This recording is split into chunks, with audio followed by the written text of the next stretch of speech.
G'day and welcome to the fifth and final episode exploring which Ork Clan is the best.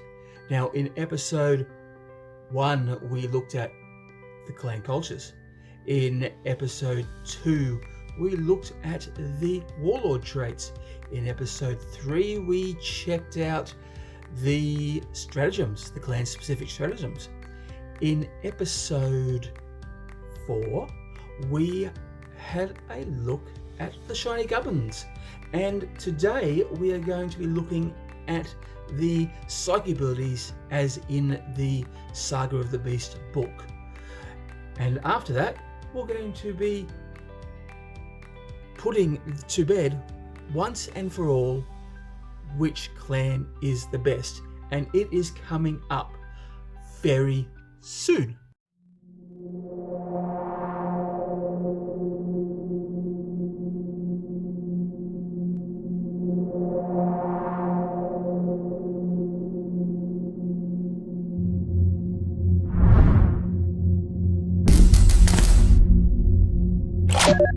Alright, let's get started, but we'll have a little recap first. In episode 1, you may recall, we discovered Deathskulls have the best clan culture as listed on page 121 of the Ork Codex. In episode 2, we learnt that Blood Axes have the best warlord trait as listed on page 133 of the Ork Codex. In episode 3, we were pleasantly surprised, well, I was anyway, that Deathskulls have the best clan-specific stratagem, as listed on page 128 of the Codex. Last week, we saw that Blood Axes have the best clan-specific shiny gubbins, the Thinking Cap, and it's listed on page 131 of the Ork Codex. And okay, so far, by combining the 4 rule sets, we see that the race to be named the best clan is as follows. Freebooters coming in last with 71 out of a possible 80 points. Then we have the Bad Moons with 71.4. The Goths in 5th place with 73.1. The Evil Sons in 4th place with 74.3. In the 3rd spot, the Snake Bites get a 75.2.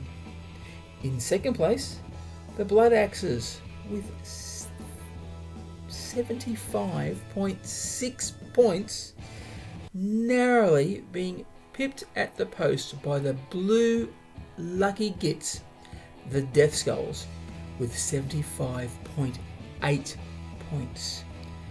Okay, but what's going to happen when we add today's psychic abilities into the mix? Is there going to be any changes? Will another clan become the leader of the pack? Will Deathskulls retain their current number 1 position, or will they be knocked off by that clan? And if so, who is going to become the best clan of all time? Well, it's coming up. Okay, let's delve into clan-specific psychic powers. And if you happen to have the Psychic Awakening Saga of the Beast book near, then go to page 78, because that's where you'll find them. You'll be able to follow me, or hopefully you can. So, as with prior episodes, I will be assessing this aspect to the following criteria, which is who does it benefit. So, once the power is cast, does it benefit one model, one unit, or can it potentially help the entire clan? Criteria 2. How often can it be used? So once it is cast, is the power infect for 1 phase, 2 phases, 3 phases, more. Criteria 3. Does the rule fit with the clan culture? So what I'm looking for here is that when your little Zyco is casting his spell, you can say, yep, that is so bad moons, that is so Deathskulls, that's so evil sons. You get the drift. And criteria 4, how cool is it? Yes, as always, the rule of cool reigns supreme. Now I'm going to be looking at each clan separately, discussing what the psychic power gives that clan, and then giving them a score based on the previous criteria set above. And I will be giving each clan a score of 5 for each criteria. So 20 out of 20 is the best a clan can get. Goths, Bull Charge. The thunder of charging boots sends the weird boy into a trance. His rhythmic mutterings manifest a spectral bullhead that races towards the enemy, spurring the lads behind it into battle. To rule, Bull Charge has a warp charge value of 6. If manifested, select one friendly Goth unit within 18 inches of this Zyco. Until the end of the turn, charge distances of less than 7 inches rolled for that unit after modifiers count as 7 inches. If you roll less than a 7 to charge, you get a 7 to charge anyway. Now, for someone who seems to roll a lot of 3s when doing this, this rule really appeals to me. Criteria 1. Who does it benefit? Well, any unit who is 18 inches away from the weird boy. Potentially this could be any Goth unit.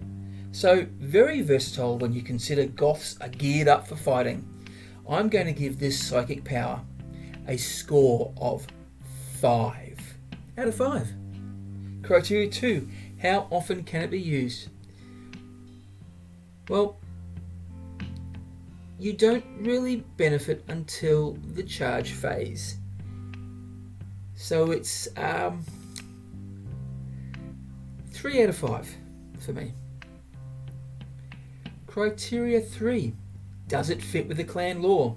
Casting a giant bull's head to spur on the most battle-wearied of Goths to get them back into the battle. It's so on point, if you pardon the marketing terms. Yeah, it's up there with the fluff. Yeah, the bullhead is their totem, so it's a 5 out of 5. Criteria 4. How cool is it? As mentioned before, I seem to get a lot of charge rolls, which amount to 3 or 4 inches. I really love this rule, so it's a 5 out of 5 for me, giving the Bull Charge a total score of 18 out of 20. Bad Moons, Gleaming Gear. The ostentation of the bad moons is channeled through the Gestalt, the Zyco acting as a conduit to manifest feelings of tougher, shinier armour in the boys being dead showy. To rule, Gleaming Gear has a warp charge value of 6. If manifested, select one friendly Bad Moons unit within 18 inches of this Zyco. Until the start of your next psychic phase, when resolving an attack made against this unit, add 1 to the saving throw. Invulnerable saving throws are unaffected. Somehow the weird boy can make the Bad Moon's armour feel shinier and tougher, and therefore it is. Okay, I'll pay it. Criteria 1. Who does it benefit? Well, any Bad Moons unit who is 18 inches away from the Zyco. Another versatile power, so it's a 5 out of 5. Criteria 2. How often can it be used? Well, any time a unit has to make a saving throw. It's 4 out of 5 for this power. Criteria 3. does it fit the clan lore? I'm not convinced. I think GW don't fully understand psychic resonance. Well, they don't seem to now at the moment. They may have in the past. That's up to debate.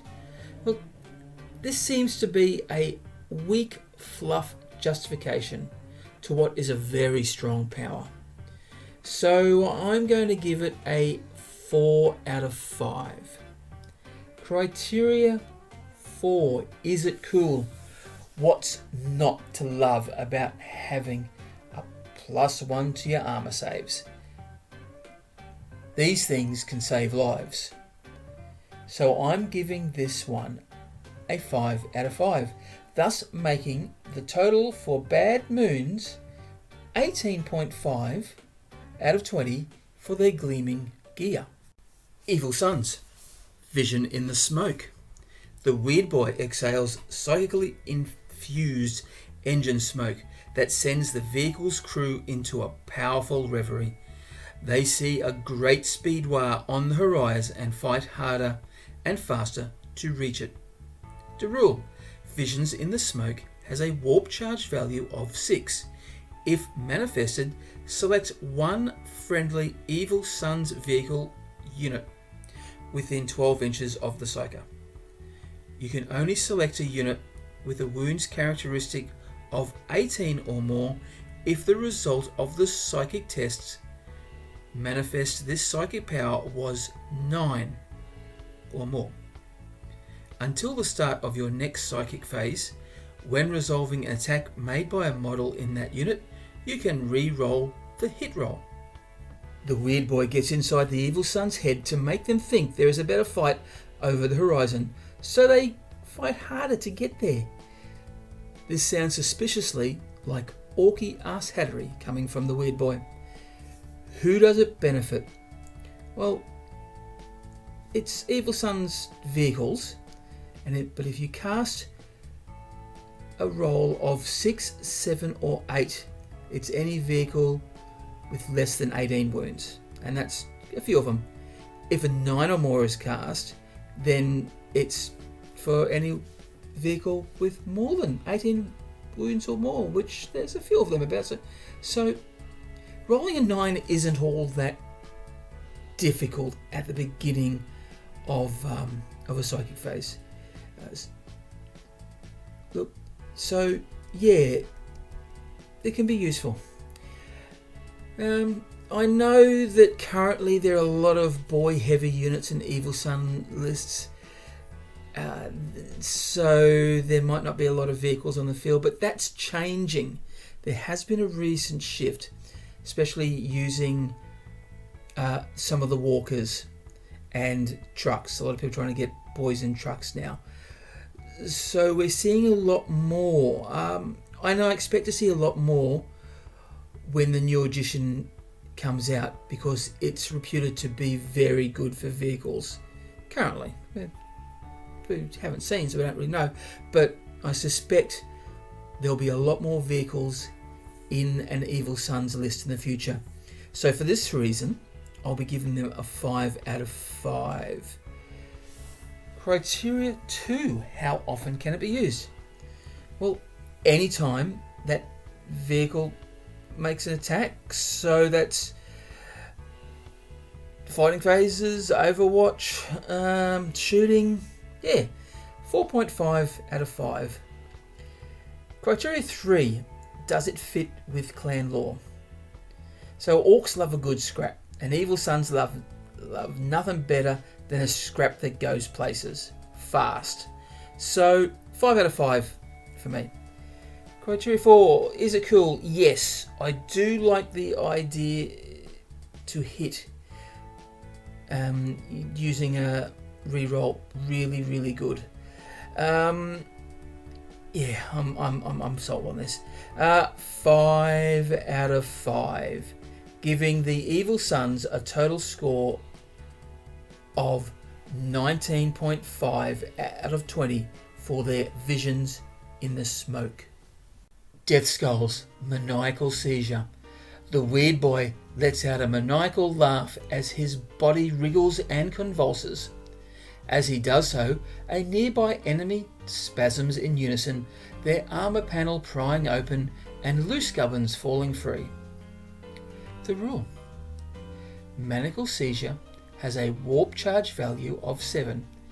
If manifested, select one enemy unit within 18 inches of this psyker. Until the start of your next psychic phase, when resolving an attack made by that unit, subtract 1 from the hit roll, and when resolving an attack made by a friendly Deathskulls model against that unit, improve the armor penetration characteristics of the weapon by 1 for that attack, e.g. AP 1, AP -2 becomes AP -3. So the weird boy gets into a fit of the giggles, and it affects the enemy so much he can't fight, and the armor that they happen to be wearing loosens so much it becomes weak. I thought the Deathskulls were looters, not tutors. Criteria 1. Who does it benefit? Well, any Deathskulls unit who fires or charges into the inflicted enemy model. So that's a 5 out of 5 for me. Criteria 2. How often can it be used? Well, it's pretty much most of the turn, and some of the other players' turn as well. You know, you've got the ability which minimises the unit's ability to hit in their shooting and charge phase, and for the Deathskulls, you know, the AP gets tougher in both combat phases, the shooting phase, and in Overwatch. So that's got to be a 5 out of 5 for me. Criteria 3. Does this rule fit the clan lore? As a Deathskulls player, I'd like to say yes, but in all honesty, I can't. This is a powerful rule, and it has the ability to make the enemy have a very bad day indeed. But the whole infectious laughing idea to justify what is this rule, it seems weak. I think someone in GW liked blue and gave this unit a very powerful spell for reasons. 2.5 out of 5 for me on this one. Criteria 4. Is it cool? Very cool. Don't get me wrong. I may not think it's fluffy, but what isn't cool about stopping your enemy by giving them a bad case of the giggles? That's a 5 out of 5 for me. Now, this gives Deathskulls a score of 17.5 out of 20 for this palsy-inducing psychic power. Snake bites. Constriction. Out through the weird boy's gullet slithers an endless stream of snakes that seek out and constrict around the psyker's victims. The rule. Constriction has a warp charge value of 6. If manifested, select one enemy unit within 12 inches of this psyker. Until the start of your next psychic phase, halve the attack characteristics of models in that unit. Belly snakes. Choke the enemy. I like it. I'm almost lost for words, but I like it. Criteria 1. Who benefits from it? It's one of those rules which you don't actually benefit. Well, it doesn't really benefit a snakebite unit, but it penalises the enemy unit. And so by applying Ork logic, if it hurts the enemy, it's good for us. So it's a 5 out of 5. Criteria 2. How often can it be used? It targets the attacked characteristics of the model, so only during both fight phases. So that's a 3.5 out of 5 here. Criteria 3. Does it fit with the clan rule? I'm not completely sold here. I think it's a matter of poor game design. They came up with a rule and then tried to find a fluffy reason as to why it might work. Look, it definitely fits better than the Deathskulls maniacal laugh. But seeing that snakes are the snakebite's totem beast, I think I'm going to give this suffocating power a 4 out of 5. Criteria 4, is it cool? 2 words. Belly snakes. That's another 5 out of 5 for me. And this gives snakebites a slithering 17.5 out of 20. Blood Axe's clever talk. The weird boy psychically intercepts the communication frequencies of the enemy, emitting the extract transmissions from his extended maw. The Blood Axes uses this tactical knowledge to ambush their foe. The rule: Clever Talk has a warp charge value of 6. If manifested, select one enemy unit visible to the Psyker until the start of your next psychic phase. That unit cannot fire Overwatch at Blood Axe units from your army and cannot be chosen to fight until all eligible Blood Axe units from your army have done so. Intercepting enemy communications through the power of the warp. Just like a sneaky git, isn't it? Criteria 1. Who does this benefit? Well, potentially any unit who charges into the inflicted enemy. So that's a 5 out of 5. Criteria 2. How often can it be used?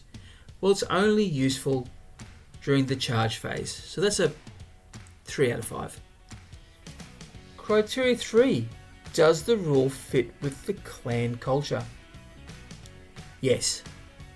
The Blood Axes are renowned for using anything for their tactical advantage. So why wouldn't a Blood Axes Psyker be tuning the warp to do such very things? That's a 5 out of 5. Is it cool? What Ork player wouldn't love the situation where he isn't going to be overwatched to death? That's another 5 out of 5. So the Blood Axes get an 18 out of 20 for this power. Freebooters, Jolly Ork's Glare.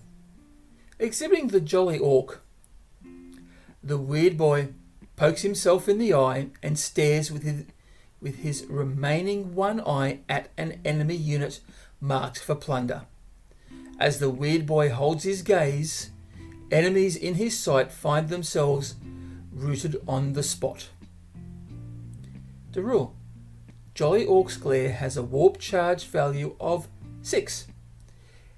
If manifested, select one enemy unit within 18 inches of this Psyker. Until the start of your next psychic phase, halve the move characteristics of that model in that unit and subtract 1 from advance and charge rolls made for it. The weird boy pokes himself in the eye and does an evil stare so intense it stops the enemy in their place. I suspect the GW writers have met my wife. Criteria 1. Who does it benefit? Another one of those penalty powers. So applying Ork logic, if it benefits, it's going to benefit all freebooter units. So that's a 5 out of 5 from me. Criteria 2. How often can it be used? Well, only during the enemy's movement phase. That's a 3 out of 5. Criteria 3. Does it fit with the clan lore? I'm going to give him this one. As I've mentioned in previous episodes, I find the pirate shtick a bit lazy, but they're being quite persistent here. And I think that one day this pirate shtick is going to be the lore. So 4.9 out of 5. Now, criteria 4. Is it cool? Look, I really like this rule. And yeah, it's good for a giggle.